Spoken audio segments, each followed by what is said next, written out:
So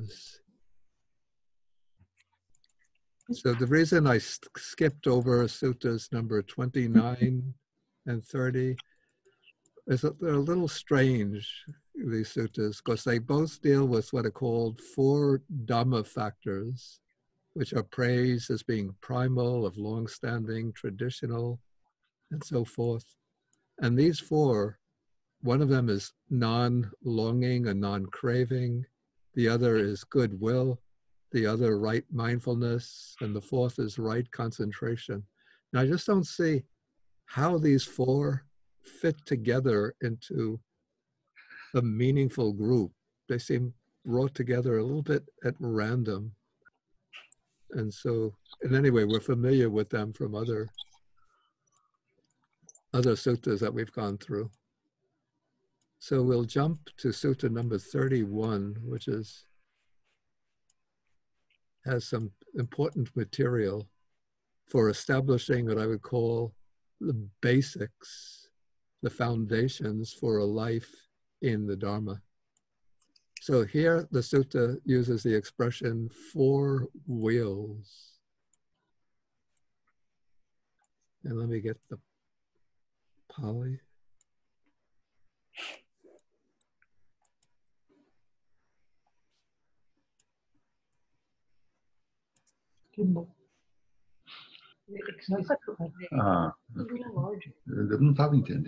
Okay, so the Pali word here is chakka. It's the same word that we encounter in the expression Dhamma chakka, the wheel of Dhamma. But here the text is speaking about 4 wheels. And then the text says that when these 4 wheels turn, those devas and humans who possess them soon attain greatness and abundance of wealth. I think the wealth that maybe is intended here would be spiritual wealth rather than material wealth.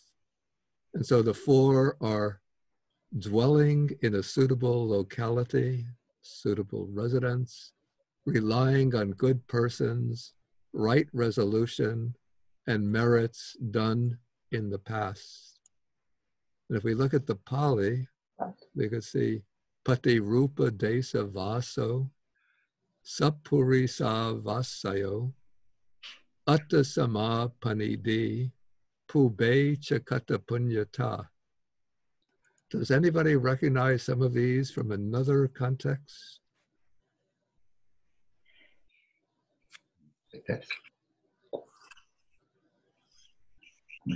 You're thinking of Mangala Bhante? Yeah. We find 3 of them in the 2nd verse of instruction in the Mangala Sutta. Pati Rupa Desavasocha Pube Chakata Punyata Atta Sama Panidicha Etang Mangala Muttamang. So we have dwelling in a suitable locality, merits done in the past, and right resolution in that verse of the Mangala Sutta. And then relying on good persons, the exact expression is not used in the Mangala Sutta, but this seems to be implied by the 1st verse of instruction, to associate with the wise, Panditanancha Sevana.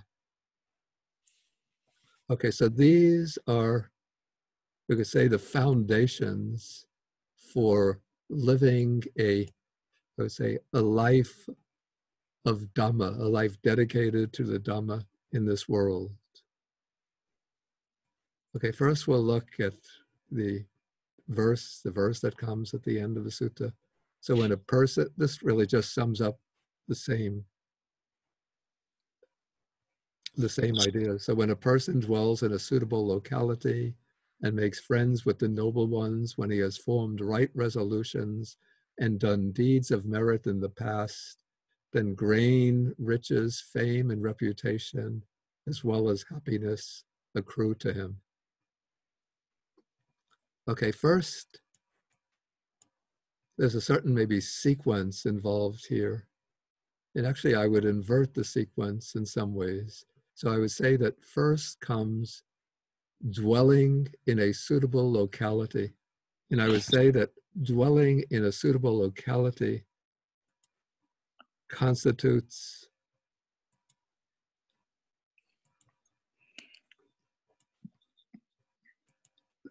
I call this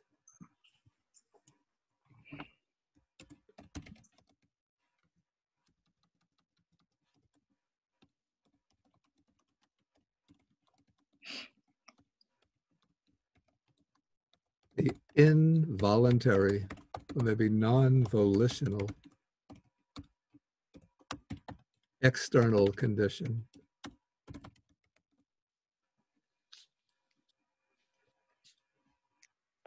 for living a life dedicated to the Dhamma. Because in order to lead, to be able to encounter the Dhamma, to follow the Dhamma, to practice the Dhamma, we have to be living under fairly congenial and supportive conditions in the right place.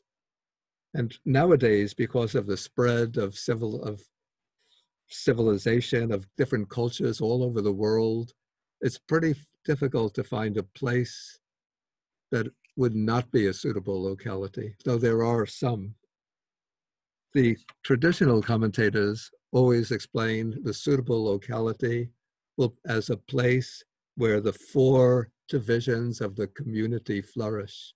That is, where there are bhikkhus, bhikkhunis, male lay followers, female lay followers, where there are chaityas or stupas, where there's the preaching of the Dhamma, and so forth.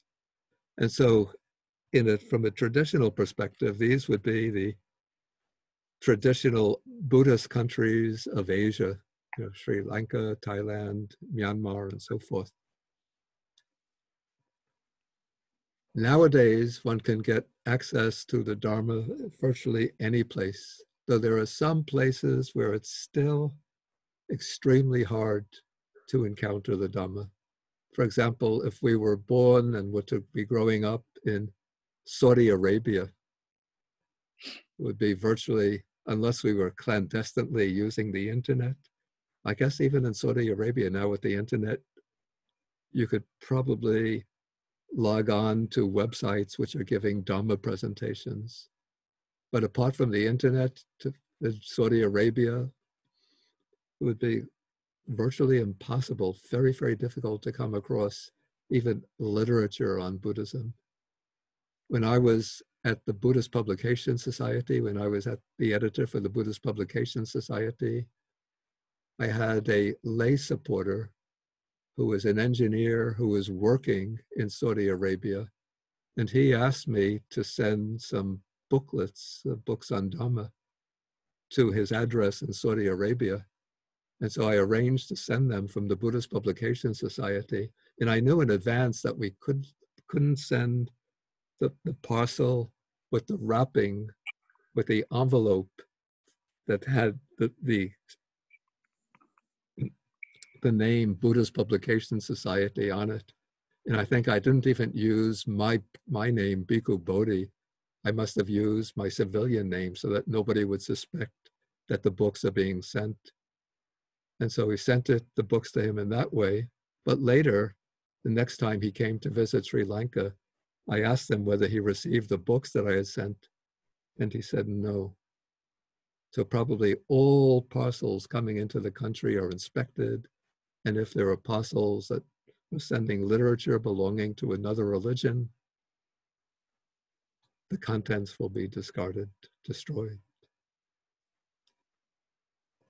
Okay, if we're living in a country which is torn by warfare, constant violence, again, very difficult to find supporting conditions for the Dharma, for practicing the Dharma. A country in which there's oppressive poverty, in which one doesn't have at least a minimally satisfactory standard of living, but you have to work 2 or 3 jobs, taking up 14 hours a day, 16 hours a day, leaving just time to eat and sleep. In that case, we can say that that's not a suitable locality. When I was a young person, the age of 19, 20, growing up in Brooklyn, New York. At that time, in the United States, probably very, very few Buddhist temples, nothing that we would call a Buddhist meditation center, maybe very few Dharma centers, which would have been unknown to me. But just by browsing in the bookstore in Brooklyn College, I was able to find some books on Buddhism. And then that became my initial contact with the Dharma. And I have a friend, his name is Bhante Buddharakkhita. He is from Uganda. He grew up, he's a native of Uganda, grew up in Uganda. You would think no opportunity to contact the Dharma in Uganda, but he went to study in India when he was a young man. And in India, he encountered some monks from Thailand who were studying in India, and they made a very strong impression on him. And one thing led to another, and he became ordained as a Buddhist monk. I think he was ordained in the United States. And after studying and practicing for a number of years, he's now set up a Buddhist temple in Uganda, the Uganda Buddha Center. And so now we could say that Uganda can be considered a suitable locality for encountering the Dharma, at least if you live in that part of Uganda in close proximity to that temple. Okay, so the idea of a suitable locality now has a very wide range. And even if we're living in isolation without immediate access to a Dharma center or a temple, through the books and through the internet, we can actually gain access to streams and streams, countless Dharma teachings. So virtually any human country, any country in this human world, free from war, free from conflict, free from oppressive governments, and free from extreme poverty, can be considered a suitable locality. Okay, but then in order to make progress to encounter the Dhamma, and then to make progress in one's practice, one needs an input coming from the past. So this is the factor that we call merits done in the past.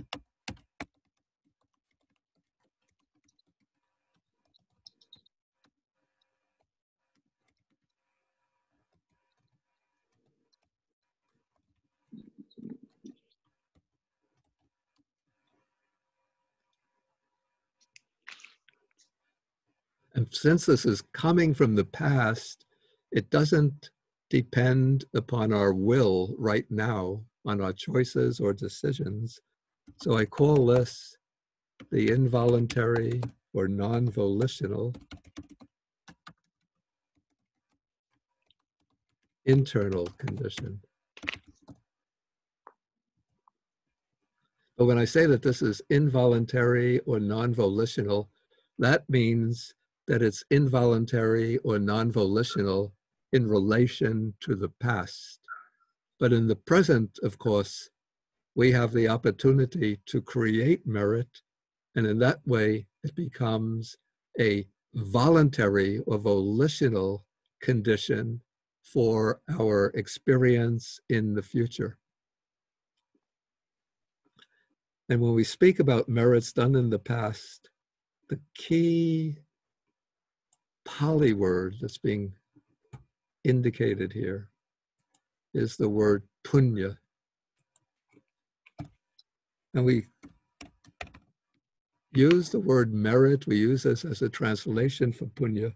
But some people, some of my good friends, even my good Buddhist friends, either don't understand the concept of merit or object it and reject it.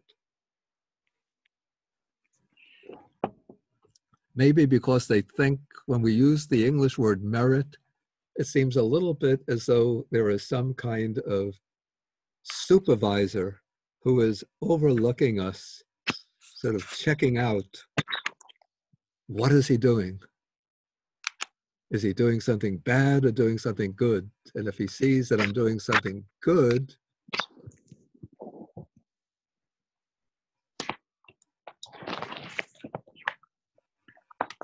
I'm going to have to mute the microphones because I'm getting some kind of feedback.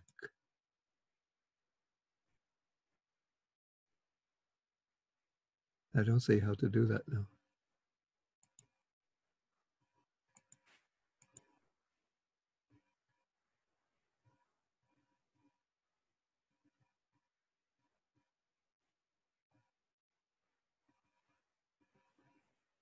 Bhante, it should be the participants. If you select participants at the bottom.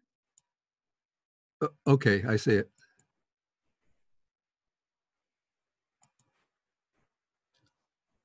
Okay, but I think if you want to speak when I ask for questions, then you can unmute yourself. Okay, so the word punya, so it might conjure up images of somebody, sort of a divine supervisor looking at my conduct. And if I do something good, then the person has like a little record, like a little card. And then he'll say, Bhante has done something good. Then he has a sheet with little silver stars and maybe another sheet with golden stars.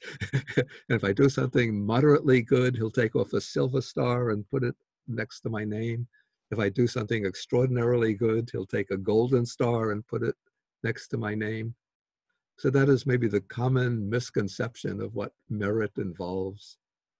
But the word punya in Indian culture suggests wholesome karma, but wholesome karma viewed from a particular angle. So when we use the English expression wholesome karma, this is kusala. The key word there is kusala.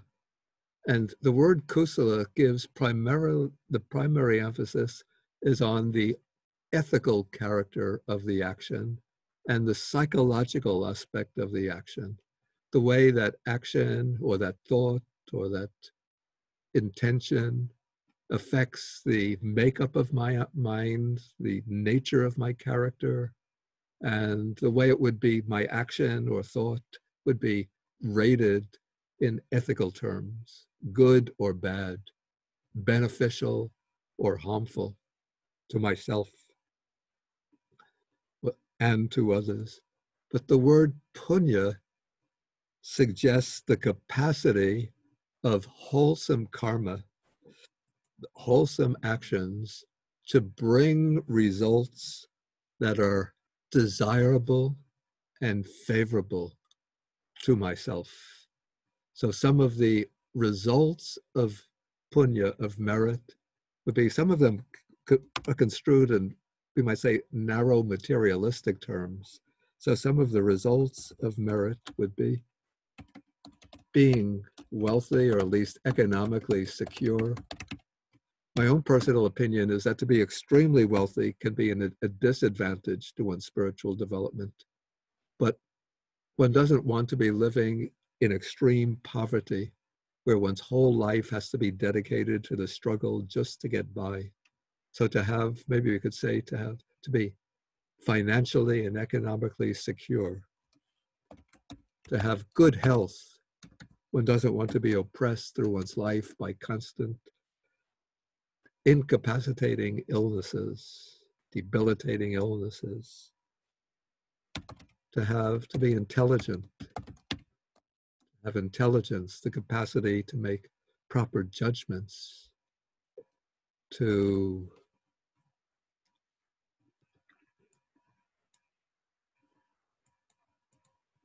Sutta mentions, well, grain and riches come to be materially secure, fame and a good reputation. Again, fame and a good reputation, they also have their disadvantages. Like if we think sometimes of famous music rock stars, famous movie actors and actresses. They live in states of constant psychological stress. But we do want to have a reasonably good reputation. We don't want people to be criticizing us, slandering us, denigrating us. A good reputation. And then what I would say are the important, from the spiritual perspective, the important consequences or fruits of merit would be encounters with the Dhamma.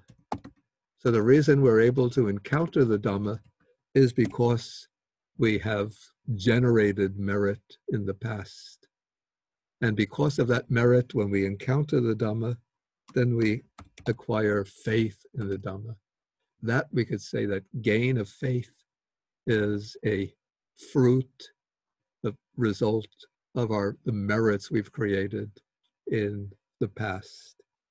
And then again, the fruit of the merit, the result of the merit done in the past, would be beneficial contacts. Or in other words, good friendship, encounters with spiritual friends. And so for some of us, these meetings with these good friends, these Dhamma friends, seem like sheer coincidence. Okay, like in my case, again, to make it personal, I went to graduate school in Claremont, California. I didn't know anybody at that time interested in Buddhism. It was just my own personal interest. But while I was in graduate school, the second semester I was there, a Buddhist monk from Vietnam came to study at the same university, came to live in the same residence hall where I was living. And so that became my opening to the Dhamma. And as a result of the friendship I developed with him, that planted in my mind the idea to become a monk myself. So, looking at it from a maybe materialistic point of view, it seems just like a sheer coincidence. But somebody who has a Dhamma eye looking at this would say, that I must have planted some seeds of merit in the past life, that came to fruition in this encounter. So we could say beneficial or good friendships.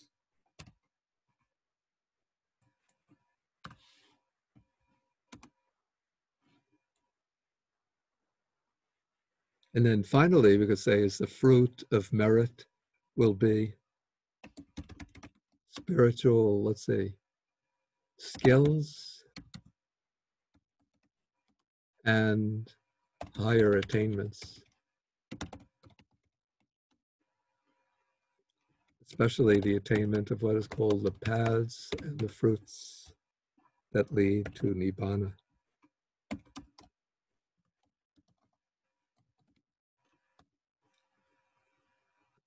Even though, of course, the attainment of the paths and fruits depend upon effort in the present, but if we have two people who make the same amount of effort, if we had a kind of Vayama meter, a device that could measure the amount of energy that these two people invest in their meditative practice, and maybe the effort meter will have the same reading for both of them, but one of them gains deep samadhi, deep insights, reaches the paths and fruits, and the other person just goes on struggling and investing effort. So what would explain the difference in their results? We would say that the difference, at least one of the explanations, one of the factors, is the merit that has been coming over from the past. Okay, so how does one generate this merit in the present? Okay, we have merit coming from the past. That is the supporting condition from the past for the present. But in the present, we have to go on creating more merit in order to get the benefits in the future. So how do we create this merit? So the texts mention various kinds of deeds that create merit. The older texts, the suttas, mention 3 bases of merit: dana, sila, and bhavana. This is giving or generosity,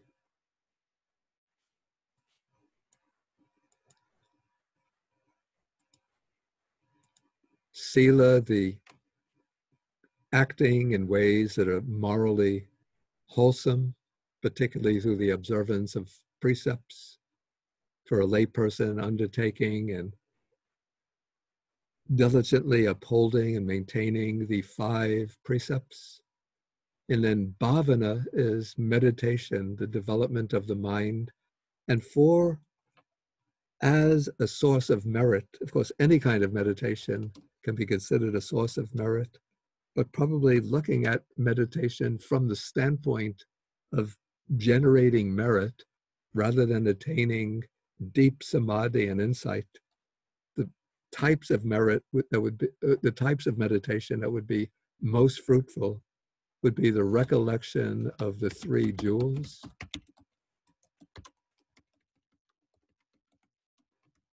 that is, recollection of the Buddha, Dhamma, and Sangha, and the 4 divine abodes, the Brahma Viharas. That's the meditation on boundless loving kindness, compassion, altruistic joy, and equanimity. So these are the 3 bases of merit that we find in the suttas, explicitly mentioned in the suttas.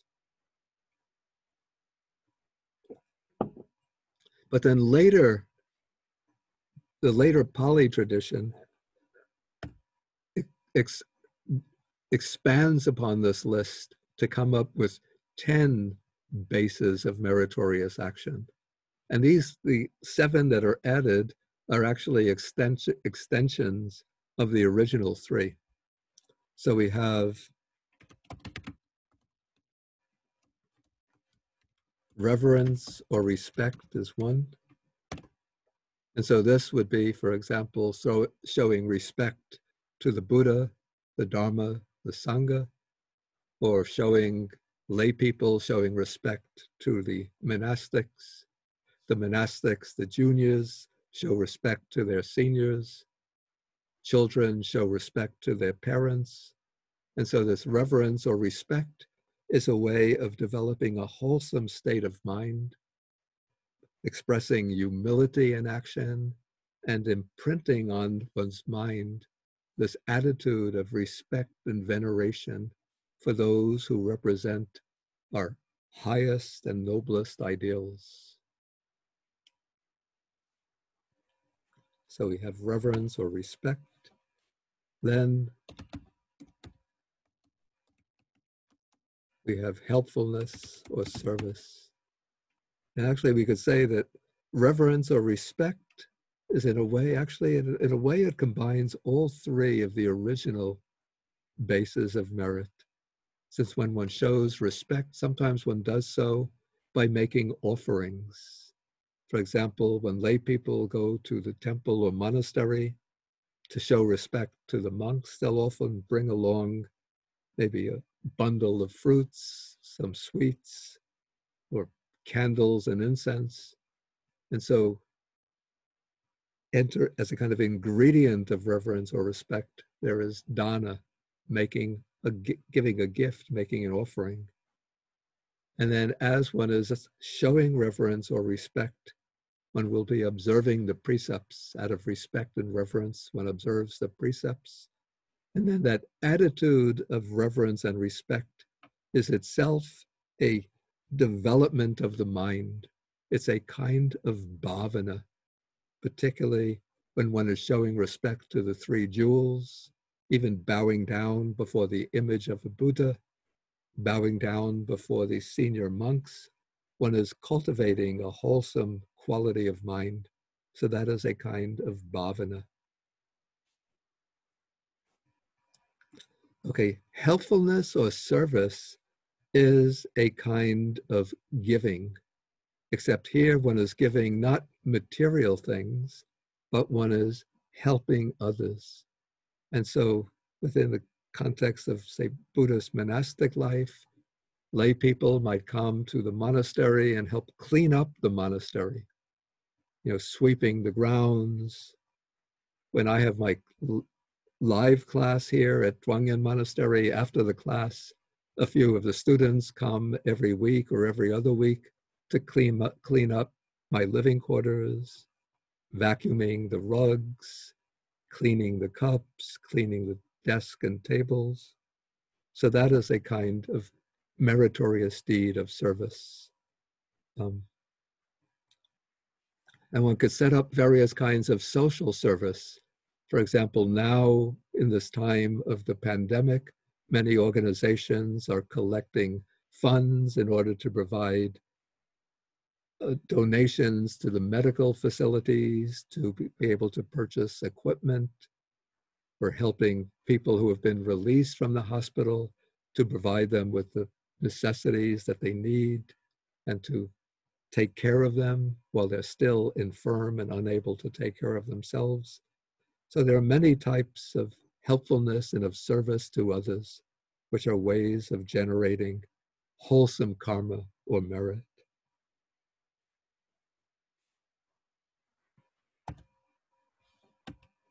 Okay, another type of meritorious deed is sharing one's merits with others. And so this is a mental action. Since I'm unable to take whatever merits I acquire, the merits don't appear in a physical form, so I can't wrap them up nicely in a box and hand them over to somebody else. But what we do as a kind of practice, when we engage in certain meritorious activities, then we collect those merits in our mind, and then we invite others to rejoice in those merits. So we can invite other people to rejoice in the merits, but the way it's usually done is to invite the devas, the deities, the nagas, the dragon spirits, the bhutas or fair spirits, beings who are invisible to us. We invite them to witness our merits and to rejoice in those merits. We do this as a kind of mental action. But there's something which is done in Asian Buddhist countries, which is a way of sending a signal to other human beings that we've done some meritorious deeds and inviting them to rejoice in our merits. So, for example, in the temple, there might be a certain kind of bell with a distinctive sound. And when somebody comes to the temple and does some meritorious deed, maybe offering a meal to the resident monastic community, organizing a puja, a devotional service, at the end of that action, they will strike that bell several times, and then the sound of the bell will ring out through that area, and other people who have not been directly involved would hear it, and they'll recognize by hearing the sound of the bell that somebody has done some meritorious deed, and then they will rejoice in the merits done by others. And so here we have still another type of merit, which is rejoicing in the merits of others. And so the people who do the merit by striking the bell share the merits with others, and those who hear the sound of the bell rejoice in their merits, and by rejoicing, they generate merit in turn. But you don't have to wait to hear somebody strike the bell to rejoice in the merits of others, but you could do this as an imaginative, meditative exercise. That is, one brings to mind all of the meritorious deeds that have been done by others, even over long periods of time. And then one rejoices in those merits. There's a very, very beautiful example of this in the Mahayana Sutra, the vows and deeds of Samantabhadra Bodhisattva, Pushen Pusa Da Xingyuan, Hengyuan, where the exercise is one calls to mind first all of the Buddhas from the beginningless past who have attained Buddhahood, and then rejoices in all of their merits. All of the Buddhas from time without beginning throughout the 10 directions, even the Buddhas now teaching in other world systems, one rejoices in their merits. Then one calls to mind all of the bodhisattvas who are on the bodhisattva path, who have accumulated vast accumulations of merits, and one rejoices in their merits. Then one calls to mind all of the great arahats of the past and of the present, and all of the noble disciples who are on the lower stages of the path, and one rejoices in their merits. And then one calls to mind all of the ordinary people who have been doing meritorious deeds and accumulated great reserves of merit, and rejoices in their merits. And so in this way, one can mentally rejoice in the good deeds and merits of others just by thinking of all of these people, past and present, who are engaged in meritorious deeds. And this actually becomes a kind of meditation, one of the 4 divine abodes, which is called mudita, altruistic joy. So one is now thinking of the good deeds of others and rejoicing in their meritorious deeds.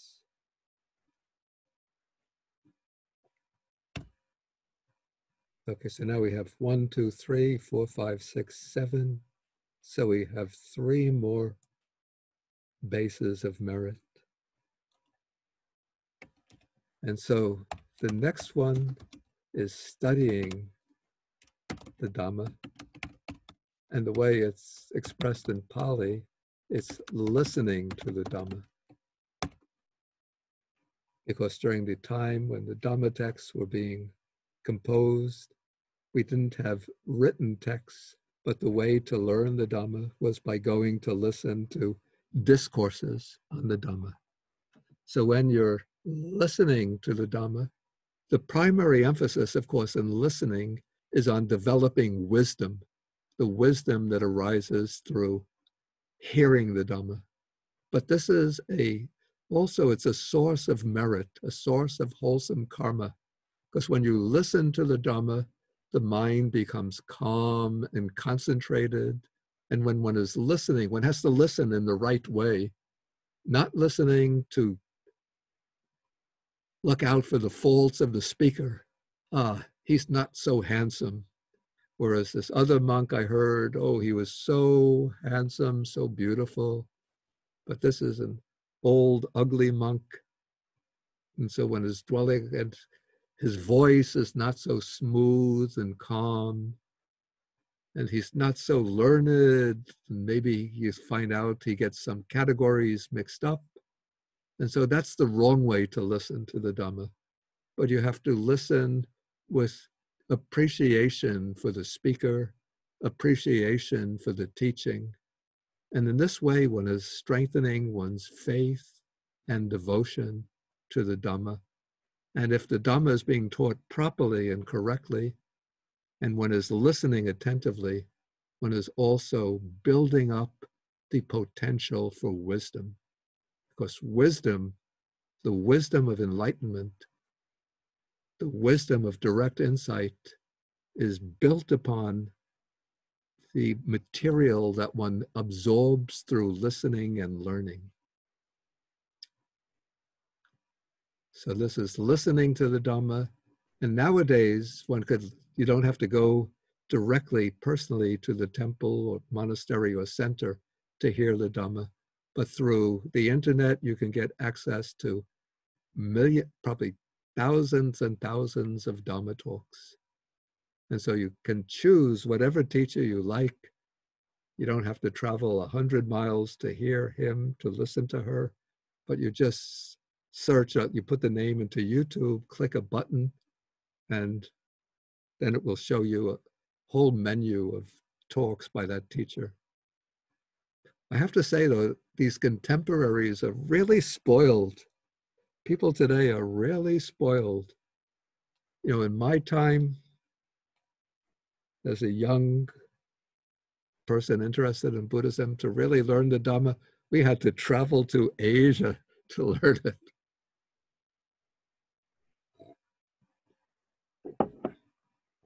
Okay, but nowadays, not only do you listen to Dhamma talks, but also you acquire the books, particularly translations of Buddhist scriptures, and you study the Dhamma through those translations. So this is studying the Dhamma as a base of merit. And then once one acquires some knowledge and understanding of the Dhamma, then comes the next base of merit, is teaching the Dhamma to others. And so when you have to teach the Dhamma, of course this serves as a strong support for developing a kind of wisdom.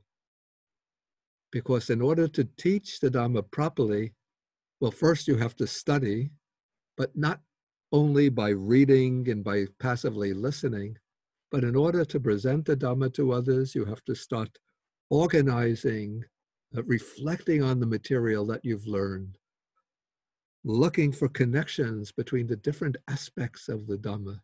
So organizing the teaching, formulating, developing one's own understanding of it, one's own approach, and being able to formulate one's understanding in words.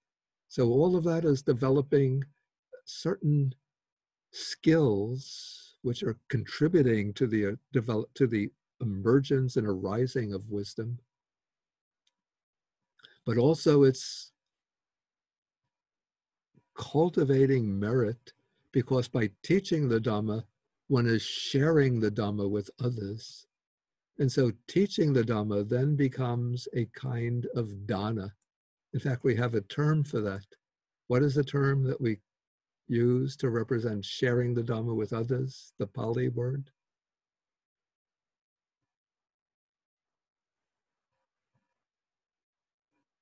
I'm sure somebody must know that expression.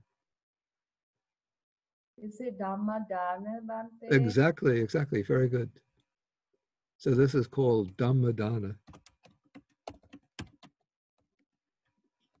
Giving the gift of the Dhamma.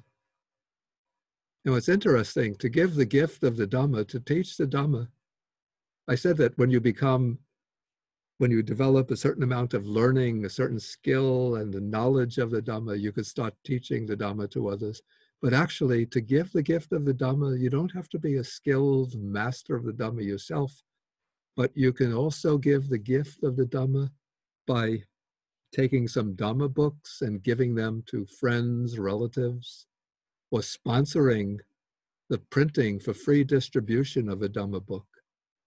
Kind of program that we have here at Zhuangyan Monastery, run by one of the members here, Mr. Lee, Tsuku Lee, of people make donations to Mr. Lee. He accumulates those donations, and then he prints many, many Dhamma books, usually smaller books, not the larger books, booklets for free distribution, both in English and in Chinese.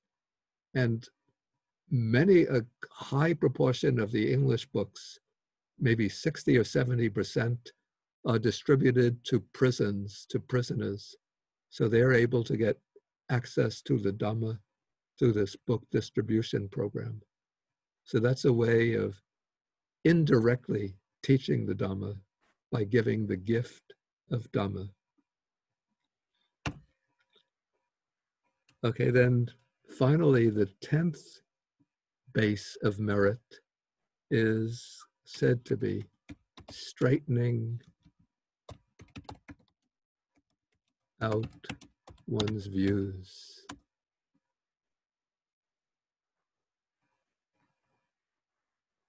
So this means in effect clarifying one's understanding of the Dhamma.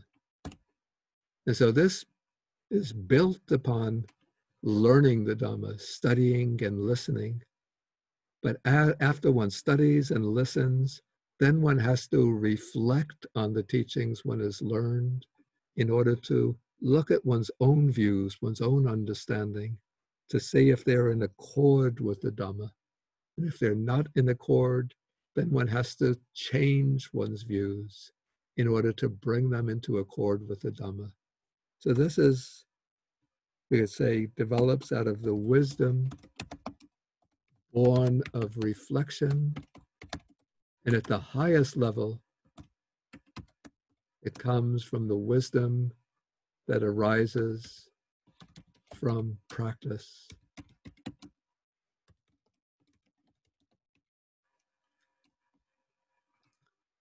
Okay, so these are 10 bases of merit that we practice here and now. And when we practice these bases of merit here and now, all of the merit that's generated goes, we could say, into our bank account of merit. And this provides the strong supporting conditions for us when we pass from this life into our next life. What do we have to rely on? Okay, I have my beloved wife, and I pass away. Can I take her with me to help me in the next life? No, I have to leave her behind. I have my children. My son is a doctor, or the daughter is a banking official. The other son is a very wealthy and successful businessman. Can they help me when I pass to my next life? No. I'm very wealthy myself. Can I take my bank account, my stocks with me to the next life? No. So when we go to the next life, what do we take with us? What is it that supports us? What is it that helps us? What is it that will lead us to rebirth in a suitable locality? What is it that will provide us with good health? What is it that would provide us, I should also add this, with educational opportunities? So I get to go to good school, and after finishing high school, can go on to college. It's partly the result of merit. What is it that will ensure that I have the intelligence to be able to study well, that I will have a good reputation, that I will encounter the Dhamma in my next life, that I will gain faith, that I'll meet with good friends, that I will have spiritual skills for practice, and eventually reach the higher attainments. All of that depends on merit. So that is why the Buddha says that, let me see if I can find that sutta in the Anguttara Nikaya.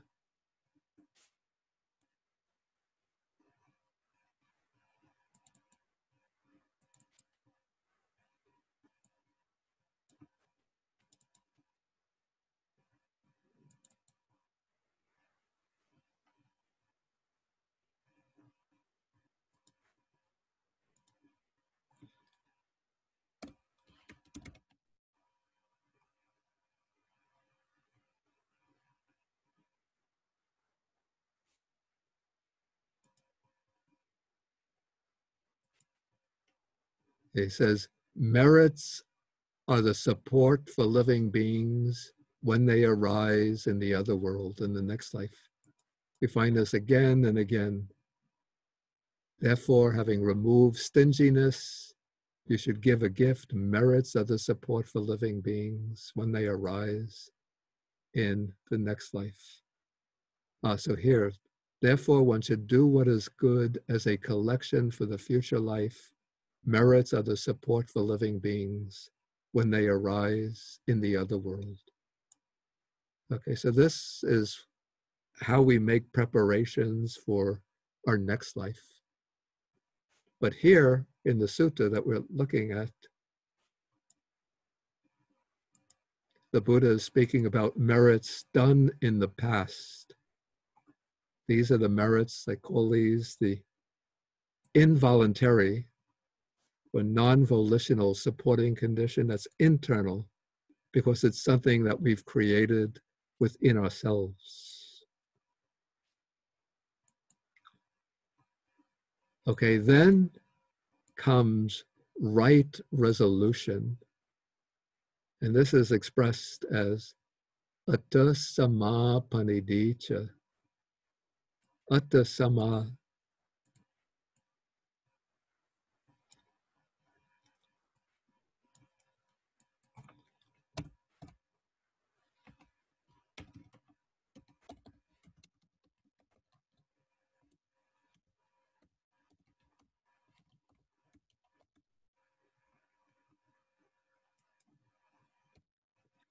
The word atta means here one's own, sama is right, and panidhi is resolution, determination.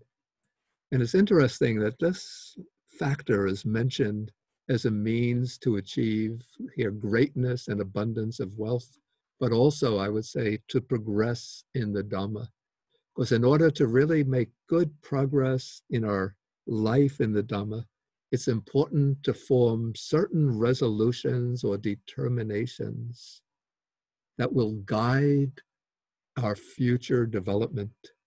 And we might distinguish these resolutions as forming what I would call a long-term ultimate resolution, and then middle-term resolutions, and then immediate or short-term resolutions. The long-term resolution, this would be people make different resolutions according to their own interest or inclination. Like some people, maybe particularly in the Mahayana tradition, make the vow or determination to become a perfectly fully enlightened Buddha in the future. And also in the Theravada tradition, I've met quite a number of particularly senior monks and even lay people who've made that vow or determination to achieve Buddhahood. Others make the determination to become chief disciple, great disciple, or determination to achieve arhatship, even to achieve arhatship in this life. Okay, so having that long-term resolution, that is the final resolution that in a way determines every aspect of our spiritual life. But many people don't feel quite ready yet to make that final or fixed determination, and that's okay too. But what's especially important, what has a greater bearing on our own life in the Dhamma, the transformation of our own character, is what I call the middle term resolutions. And these are determinations to develop certain wholesome qualities within ourselves, or to overcome certain shortcomings within ourselves.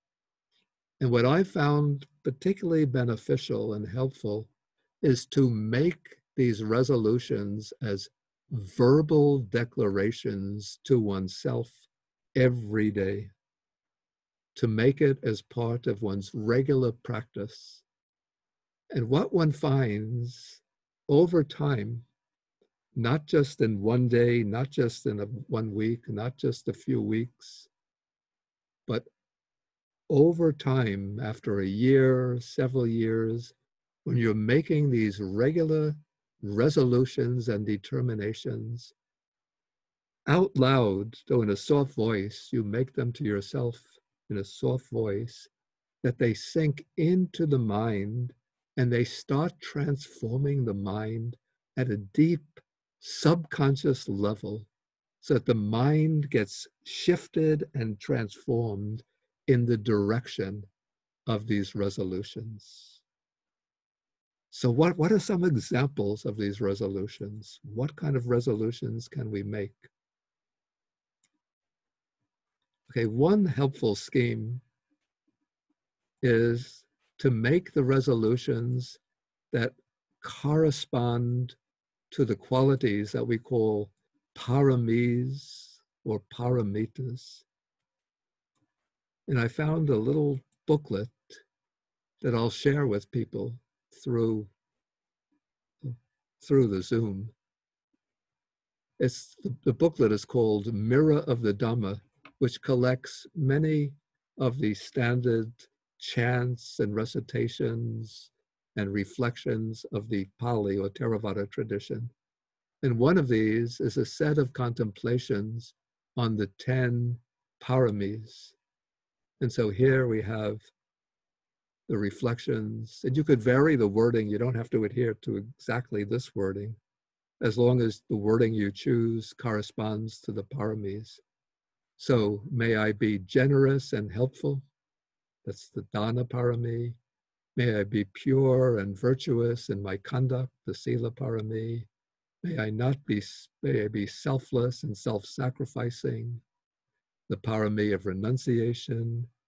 May I be wise and share my knowledge with others, for wisdom, for energy, for patience, for truthfulness, for determination. May I be firm and resolute. For loving kindness, may I be kind, compassionate, and friendly.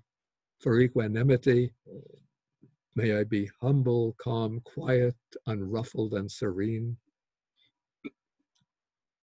So you can take all 10 of these paramis, or if you find that 10 are too much, just take 3 of them or 5 of them and recite the formulas every day, or make up one's own wording that best reflects your own inclinations, and recite as part of your regular practice when you, either at the beginning of your meditation or at the end of your meditation, you recite the formulas.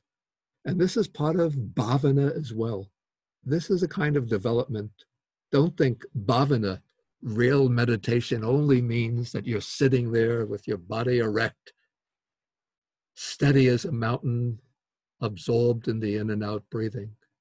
But when you turn these formulas over and over in your mind, you're directing your mind towards those qualities, and you're rejoicing in those qualities, and thereby you're absorbing those qualities into your mind so that it becomes part of the texture of your mind. It's a little bit like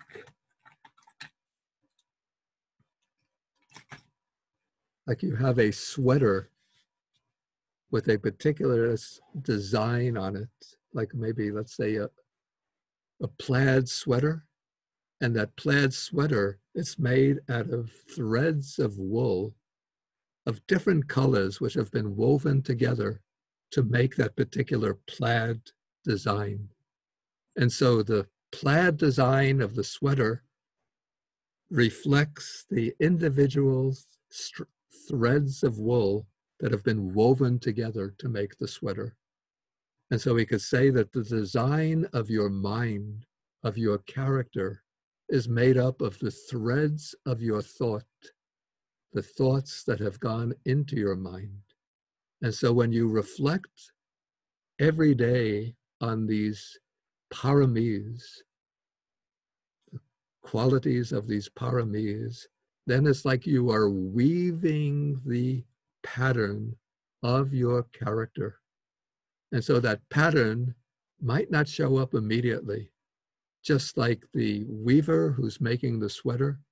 When they sit down with the wool and a device for making the sweater design doesn't appear as soon as they start to weaving, but they might have to weave a little bit every day. And then the next day they come back and begin the weaving again, maybe for a half an hour, and then do it again and again, till maybe after a week or 2 weeks, they have a sweater with a plaid design. In the case of developing our character, it's not a week, not 2 weeks, not a month, a few months, but it is year in, year out, even one lifetime after another, until we've created our character through these reflections. And so these reflections give this particular disposition or direction to the mind. So it could use the formula for the paramis. Another text that I've often recommended, which deals more with the negative attributes, is a sutta in the, I think I lost it. Yeah, this is a sutta in the Majjhima Nikaya called the Saleka Sutta. It's the 8th discourse in the Majjhima Nikaya. So we have 44 resolutions in that sutta. 44 ways to direct the mind. So just look at a few examples. So others might be cruel, but I will not be cruel. And then it mentions 10 ways of violating the 10 types of wholesome action. So it makes the determination to observe each of those types of wholesome action. Okay, then one has various faults. I shall be free from sloth and torpor. I will not be restless. I won't be angry. I won't be resentful. I won't be contemptuous. I won't be insolent. I won't be envious. I won't be avaricious, and so forth. So you can look over that list on your own and find whatever qualities are meaningful to you. And you could use that as a theme, as themes for daily recitation. Don't try to do all 44, but you could just take 3 or 5, whichever ones seem most meaningful to you, and build your practice around those 5. Okay, then the last of these wheels mentioned here is actually the second in the list, but I just have bringing it in last. This is relying on good persons. And this emphasizes the value of good friendship or noble friendship. And it shows us that the following the path of Dhamma is not a kind of engagement that one generally takes up just as an individual practice, but it's a practice or a course that one takes in association with others. Here the Pali expression is relying. Actually, I like the Sri Lankan or Pali Text Society reading better.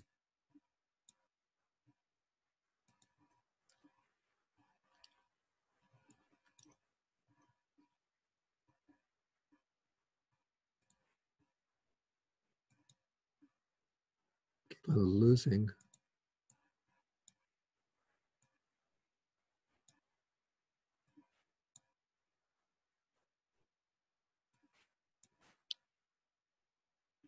Anyway, I can't find my note file.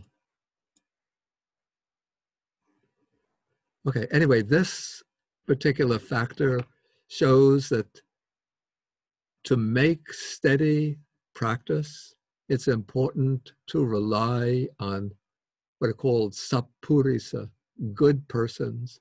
And the way I see it, one relies on good persons in 2 ways. There are 2 types of good friendship. Actually, we could mention even many types of good friendship.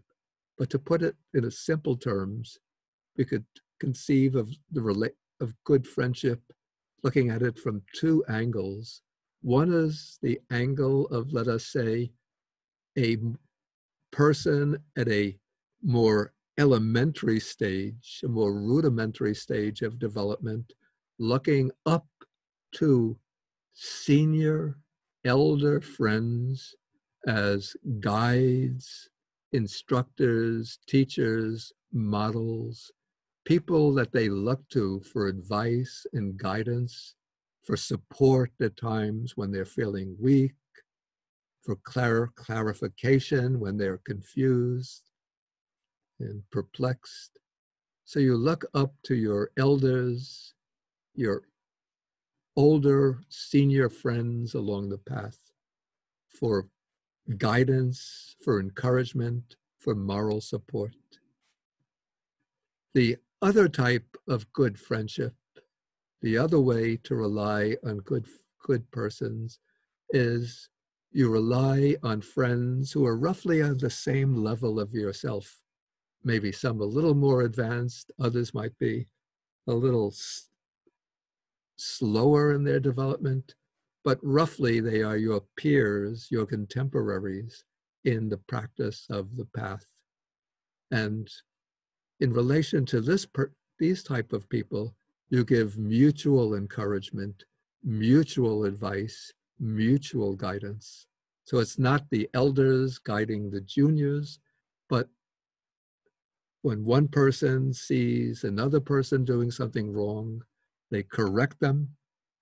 When you see another person doing something good, you commend them and encourage them. And when you understand, when you study the Dhamma together, you could share your understanding. So in this way, you rely on each other, supporting each other, correcting each other, encouraging each other. Okay, so in this way, we have these four wills. And we might conceive that instead of walking the path, now we are riding the path. We're riding in a vehicle like a car. And these four qualities, these four factors are the four wheels of the car, the vehicle that we are riding to our destination. So we need the support of a suitable locality in order to be able to encounter the Dhamma and to study and practice it peacefully. We need good persons to serve as our models, guides, and friends along the path. We need the merits done in the past as the kind of equipment, the fuel, or maybe we could say the merits done in the past, not only a wheel, but this would be like the gasoline that keeps the car moving. And then we need right resolution. This is not only a wheel, but this is sitting at the steering wheel and guiding the vehicle in the right direction. And so when we have these four wheels at our disposal, then we can move our vehicle towards our destination. Okay, maybe we can now throw open the floor for questions, comments. And I think, let me get back to participants. Yeah, you should have something. Whoops. Wait. Two people are talking too much. I'm going to mute you all again. There should be a hand device. Does anybody know do you see the hand? It's under Yes, Bhante. It's in the participants, and then we just got to click on the raise hand at the bottom. Yeah, I don't see it maybe because I'm the host. So anybody wants to make a comment or ask a question, then you click the hand icon, and then I'll unmute you. And I see Maureen, wow, in California. How do I get, okay, then I unmute, okay.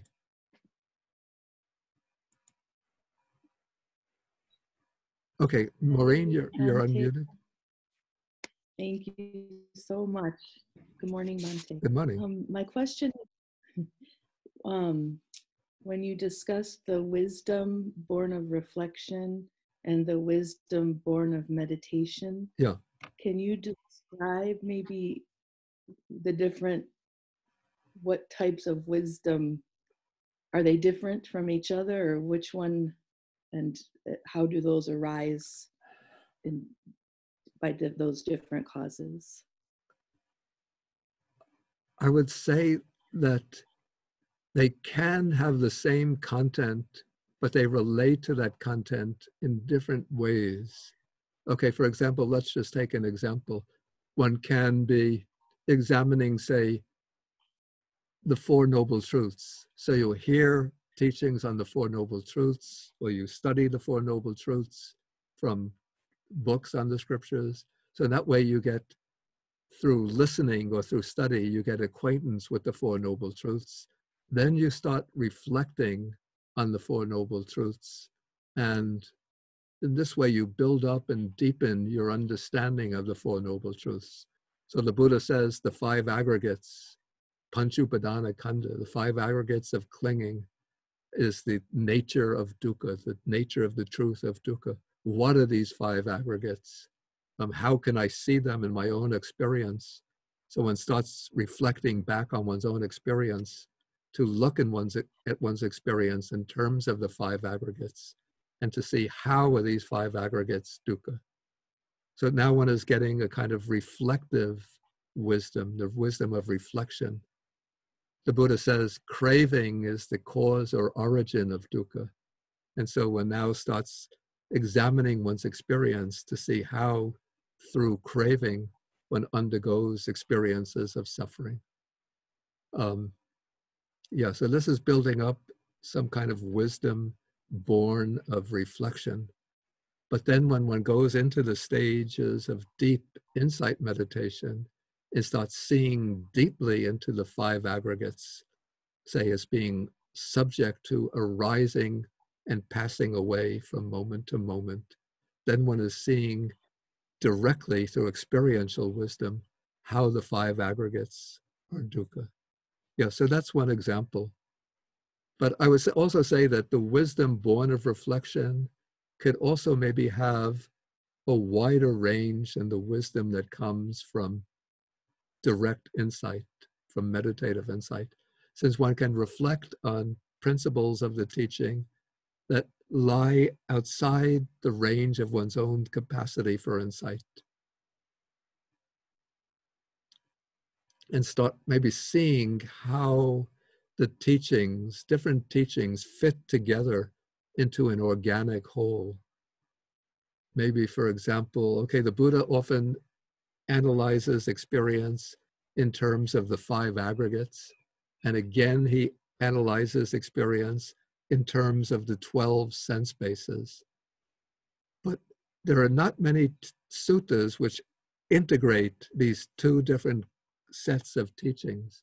And so one can reflect to see how these teachings fit together. And so this is not a subject of meditative investigation, though actually it can become. But at a more elementary level, one is reflecting to see how these teachings fit together into an organic whole. Okay, so that should do so as an example. Okay, let me take some other questions. So we have James HD. I will unmute. And when you finish the question, then please, there's a button for lowering the hand. Okay. Yes, sir. Okay, James. Hi there. Hi. Okay, so you were talking about reflection. Is it a good idea to do the same type of reflection with the 12 links of dependent or Definitely. origination? Yeah, okay. Definitely, yeah. In fact, yeah, and to get a clear idea of the 12 links, this is where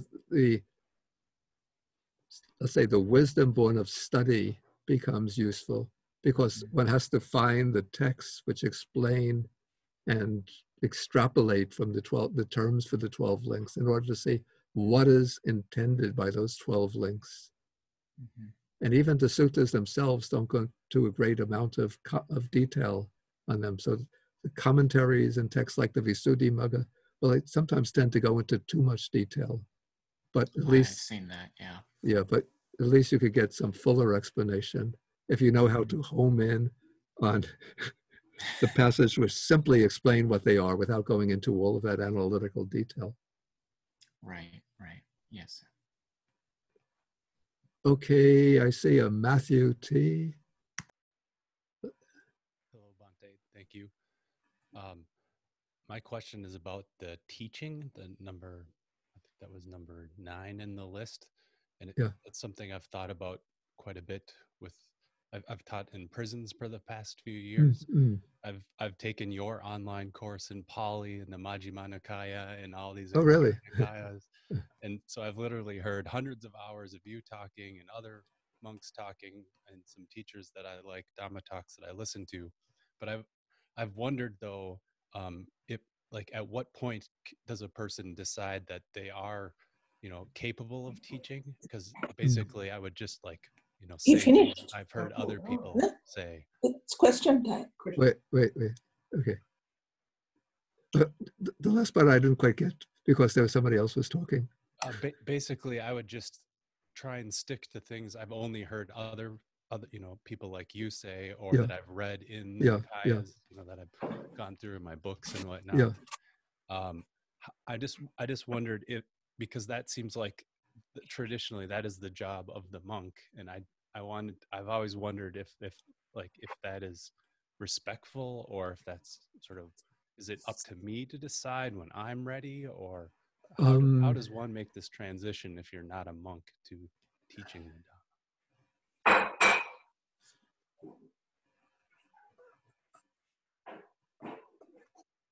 I would say if one has, I don't really have a simple answer to that question.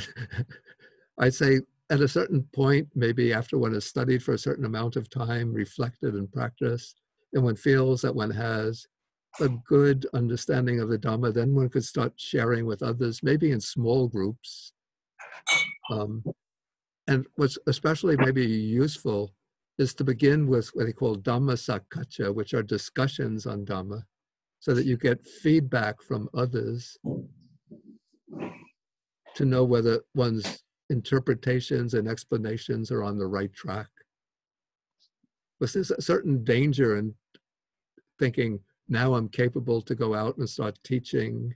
And of course, if one adheres closely to the teachings one has heard from reliable teachers, then one will be on safe ground. But sometimes people who start teaching then start getting their own ideas about the Dhamma, and then thinking, I have this special, unique insight, and I could start propagating these ideas and these interpretations. And then they can, if they're not careful, they could start propagating a distorted understanding of the Dhamma.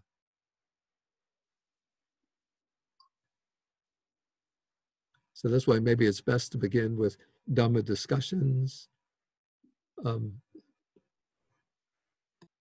Okay, maybe we'll take one more, I see one more hand up. So we'll take Jennifer C. Hello, Bhante. You mentioned about under the right resolution, kind of the 10 paramis. Yeah. And so the perfection of the 10 parami is related to achieving Buddhahood. But what if, let's say, our aspiration is not quite so high, but rather we want to attain at least one of the 4 stages of enlightenment or arhatship? Yeah. Are there certain parami that are more important to focus on? Okay, this is actually an interesting question, because when we look in the old Nikayas, we don't find any mention of the paramis as such, as a group, as a set. And so they originally appear in Buddhism, in the different Buddhist schools, as the qualities that an aspirant for Buddhahood has to fulfill in order to achieve Buddhahood. So that's the way they originally appear. But within the Theravada tradition, what's happened over time, over the centuries, is that the paramis have come to be regarded as essential qualities that any aspirant has to fulfill to some extent. So different grades are mentioned for fulfilling the paramis. So the highest grade is for attaining the state of sammasambodhi, the full enlightenment of a Buddha. But then those who have lesser aspirations still have to fulfill the paramis, but to lesser degrees. And so then the paramis become part of the mainstream common schemes of Buddha's practice that everybody has to fulfill to some extent. And so I would say that all of the qualities that are mentioned as paramis are of value. Let us just take a quick look to see what they are. Okay, so we all have to fulfill generosity to some extent, no matter what one's aspiration, sila or virtue, renunciation, wisdom, energy, patience, truthfulness, determination, loving kindness, and equanimity. So all of these are desirable qualities. So I say to try to fulfill all of these, but for one's daily cultivation as part of right resolution, what I would say is that if one finds 10 qualities to be too much for contemplation, choose 3 or 5, and the 5 that seem most meaningful to oneself, maybe the 5 that counteract one's own weaknesses most effectively, and use those as the basis for one's reflections. Okay, I'm going to have to end the class now, since I'll have to go up for the meal. So next week, we won't be having a class. And so the next class will be 2 Saturdays from now. I think everybody is on the registration list. If you're not on the registration list, but you want to be on the list, you should send an email with your contact information to contact@baus, B-A-U-S dot, I think it's org, O-R-G.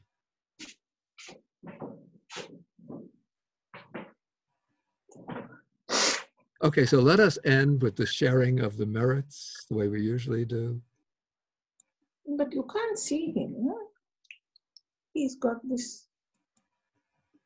You can't see me. No. Ah, that's better. You can't see me. He's picking you. We can see you now. Okay, yeah. I want to get the verses for sharing the merits.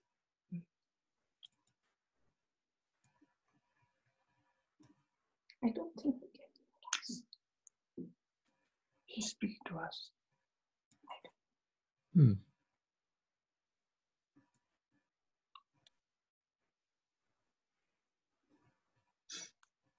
Bhante, can you see us? Both of us, my wife and I.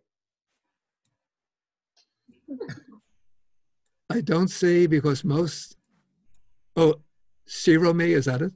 Yeah, Yes. that's right. Yeah, I see. George, yeah. Oh, we appreciate you so much, Bhante. Okay, okay, thank you. I'm looking for my, okay.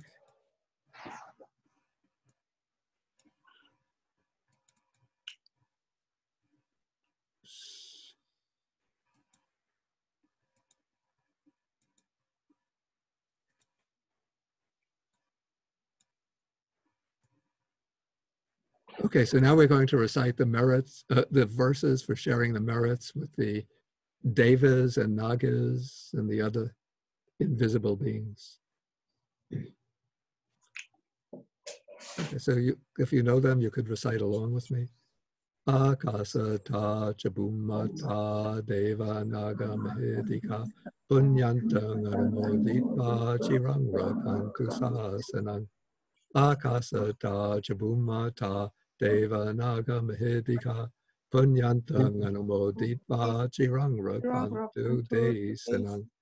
Akasata chabumata deva naga mahedika punyantang anumoditva chirang rakantu mang parang.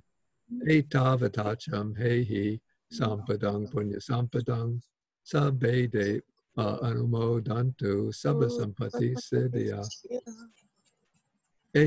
Tavatacham hei. It's occurred to me that I'm not sharing the screen. I'm sorry. Next time I'll remember to share the screen. Tavatacham hei sampadang punya sampadang sabbe bhuta anumodantu sabba sampati siddhya. Tavatacham hei sampadang punya sampadang sabbe sata anumodantu sabba sampati siddhya. Bhavagupadaya vici hetato etantare satakayupapanna rupya rupicha sanya sanino dukkha pamuchantu pusantu nibuting. Sadhu, Yeah, you say sadhu, sadhu, sadhu. sadhu, sadhu, sadhu. Sadhu, Thank you very sadhu, much. sadhu, Bhante. Okay, and then we. Thank you, Bhante. Thank you, Bhante. Thank you, Bhante. Okay. Thank you. Thank you. I learned so much. Everybody have a nice day. Okay. Okay, so I'll end the meeting now. Thank you, Bhante. Okay, thank you. Thank you, Bhante. Ruben. Anita po.